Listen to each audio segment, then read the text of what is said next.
If your child was suffering from a red rash and itching, you would take your child to the doctor. If your child was coughing or gasping for air or even lethargic, you would take your child to the doctor. Hello, I'm Liz Story, and I want to visit with you about childhood immunizations. The pros, the cons, when and where you can get these vaccinations. It has been somewhat a controversy among parents if it is necessary for a child to receive immunizations. I want to share with you the importance of making sure your child is properly immunized against the world's most dangerous diseases. One may wonder if vaccinations are helpful or harmful to your child. And one may even think, is it fair to hold a healthy child down and let a medical professional administer such a medication? The CDC and the AAP recommend that a healthy child receive vaccinations against 14 diseases by the time they are 2 years old. Thanks to vaccines, serious diseases have been almost eliminated by the U.S., like polio and diphtheria. The smallpox has totally been eradicated. Through continuous education of vaccinations and making sure your child is immunized, we can protect the world. Vaccines are the best way to eliminate serious diseases today. There has been rumor that vaccinations are associated with autism and other serious conditions, but the truth is, there is no real association between autism and vaccinations, just pure coincidence. The risk of other serious conditions are very rare.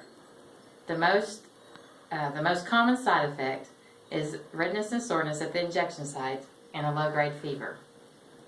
Children under 5 are more susceptible to disease because their immune system is too weak to handle serious infections. I'd like to share with you today some pictures from the CDC of diseases that could have been prevented.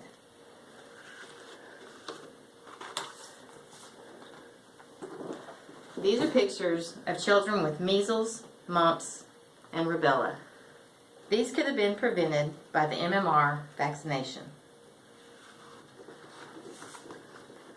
And these are pictures of children with diphtheria, tetanus, and pertussis, also known as the whooping cough. And this could have been prevented from the DTaP vaccination. And this is pictures of children with polio, Haemophilus influenza type B, and chickenpox.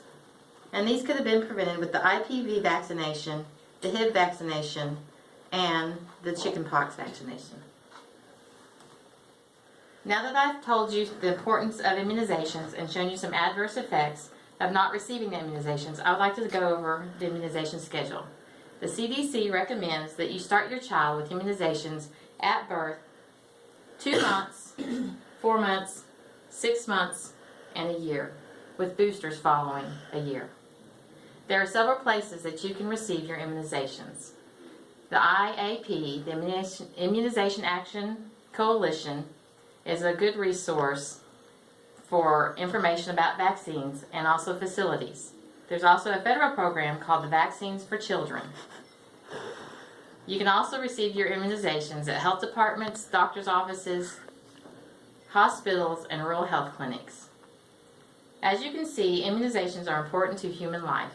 If your child does not receive immunizations or delays in immunizations, it could in fact risk your child of getting these diseases, which could affect the whole human race.